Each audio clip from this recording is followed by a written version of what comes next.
সম্মানিত ছাত্র ভাইরা এবং আমার সামনে উপবিষ্ট জ্ঞান পিপাসু ছোট এবং বড় ছাত্র ভাইরা সকলের প্রতি আমার অন্তরের অন্তঃস্থল থেকে আন্তরিক শুভেচ্ছা ও অভিনন্দন।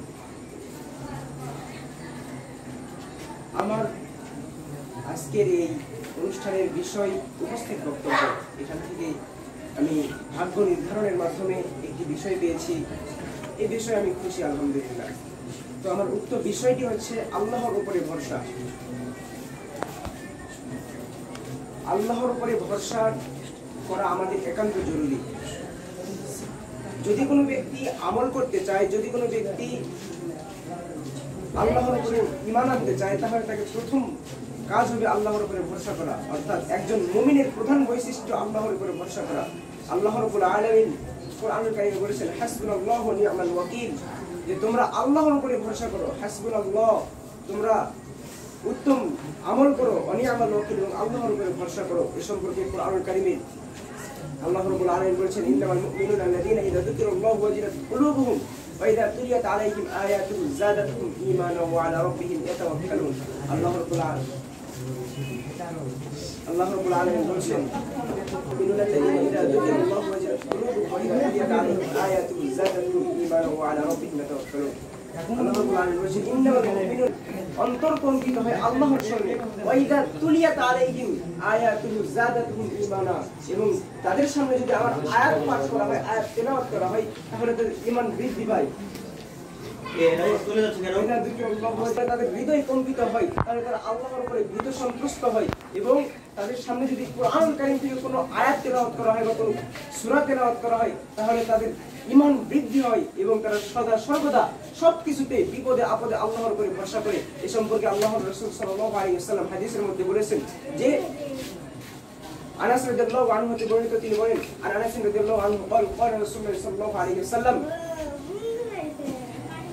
ওয়াতাওয়াক্কালু আও আব্দুল্লাহ ওয়াতাওয়াক্কালু। রাসূল সাল্লাল্লাহু আলাইহি ওয়াসাল্লাম থেকে বর্ণিত, তিনি বললেন যে রাসূল সাল্লাল্লাহু আলাইহি ওয়াসাল্লামকে এক ব্যক্তি জিজ্ঞেস করলেন, আপনি ওই কাজের জন্য আপনি বাইরে বেরিয়ে পড়ুন, কাজের জন্য বেরিয়ে পড়ুন এবং তারপরে আল্লাহর উপরে ভরসা করুন, এটি হবে আপনার সর্বোত্তম কাজ। তো আল্লাহ রাব্বুল আলামিন আমাদের সকলকে এই আল্লাহর উপরে ভরসা করে দুনিয়াতে জীবন যাপন করার তৌফিক দান করুন, সকলে বলে আল্লাহুম্মা আমিন। এবং এ সম্পর্কে আরো একটি হাদিসে রাসূল সাল্লাল্লাহু আলাইহি ওয়াসাল্লাম বলেছেন যে, তোমরা আল্লাহর উপরে ভরসা করো পাখির ন্যায়। যেমন পাখি ঘুরে তার বাসা থেকে বের হয়ে যায় এবং সন্ধ্যায় ফিরে আসে খালি পেটে সকালে বের হয়ে যায় এবং ভরা পেটে সন্ধ্যায় ফিরে আসে।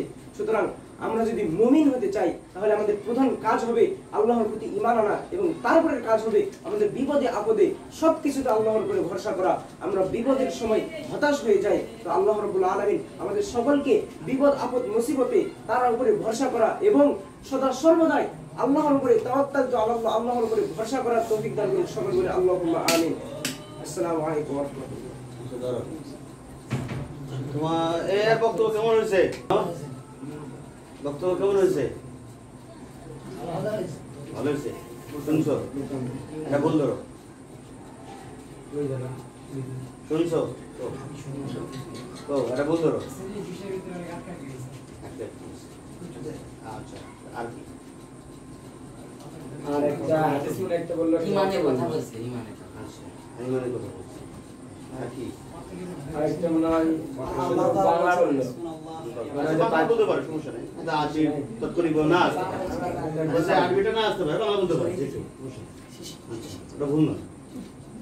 আসল কথা হচ্ছে তোর বক্তব্যের স্পিরিটটা এমন ছিল যে শ্রোতা ঘুম পাচ্ছে।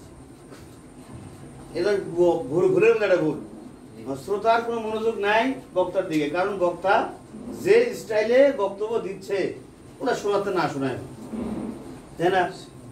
আচ্ছা, এটা হলো এক নম্বর ভুল তোমার, যে তোমার বক্তব্য দেওয়ার একটা অ্যাটিটিউড, একটা ভাবমূর্তি, হ্যাঁ, এটা নেই। তুমি মনে হয় লের ভরা কোনো বক্তব্য দিচ্ছ, তাই না? আচ্ছা, গেল।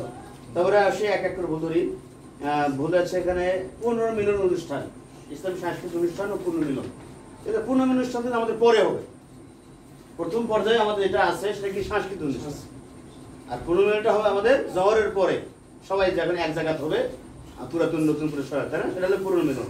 এই জন্য উপস্থাপনা কি করতে হবে, যে সাংস্কৃতিক অনুষ্ঠানের বিচারক মন্ডলী, এটা মনে তুমি বলনি, তাই তোমার সামনে শ্রোতাদেরকে সম্বোধন করছো। আচ্ছা বলছো। আচ্ছা, তারপরে যে তোমার বিষয় ছিল আল্লাহর উপর ভরসা করা। আল্লাহর উপর ভরসা করা এই বিষয়টা নিয়ে উপস্থাপনা বা ভূমিকা বা প্রথম একটা আলোচনা সেটা খুব একটা ভালো হয় নাই, উপস্থাপনা খুব একটা ভালো হয় নাই। আর হাসবুনাল্লাহ, হ্যাঁ হাসবুনাল্লাহ মানে কি? আল্লাহ আমাদের জন্য যথেষ্ট। আল্লাহ আমাদের জন্য যথেষ্ট। সেখানে আল্লাহর উপর ভরসা করা, অর্থটা ভুল না? অর্থটা কি, আয়াতের অর্থটা এখানে কি ভুল বলছে? হাসবুনাল্লাহ মানে আল্লাহ আমাদের জন্য যথেষ্ট। এটা একটা তাওয়াক্কুলের একটা পর্যায়, তাওয়াক্কুলের একটা ধাপ, হ্যাঁ। কিন্তু এই আয়াতের মধ্যে এটা নয়, বা এই আয়াত দ্বারা আল্লাহর উপর ভরসা করা লাগবে এটাও বোঝাচ্ছে না। হ্যাঁ, আল্লাহর উপর ভরসা করা, ভরসা করতে হবে। ফালিয়াতাওয়াক্কালিল মুতাওয়াক্কিলুন, হ্যাঁ ফালিয়াতাওয়াক্কালিল মুতাওয়াক্কিলিন, ফালিয়াতাওয়াক্কালিল মুমিনুন, এরকম বহু আয়াত আছে। হ্যাঁ, তাওয়াক্কুল আলাল্লাহ বহু আয়াত আছে, তাই না? এর বেশ করতে হবে। তারপরে আরেকটা বিষয় হচ্ছে এই যে তুমি তাওয়াক্কুলের বোঝাতে গিয়ে সূরা ওই আনফালের 3টা আয়াত পড়ছো, 2টা আয়াত পড়ছো। ইন্নামাল মুমিনুনা যুকিরাল্লাহু ওয়াজিলাত কুলুবুহুম। ওয়াজিলাত কুলুবুহুম তোমার বিষয় নয়, তুলিয়াত আলাইহিম এটা তোমার বিষয় নয়। হ্যাঁ, তারপরে কি আছে? ইউকিম যাদাতুহুম ঈমানান, এটা তোমার বিষয়। ইউকিমুনাস সালাত, এটা তোমার বিষয় নয়।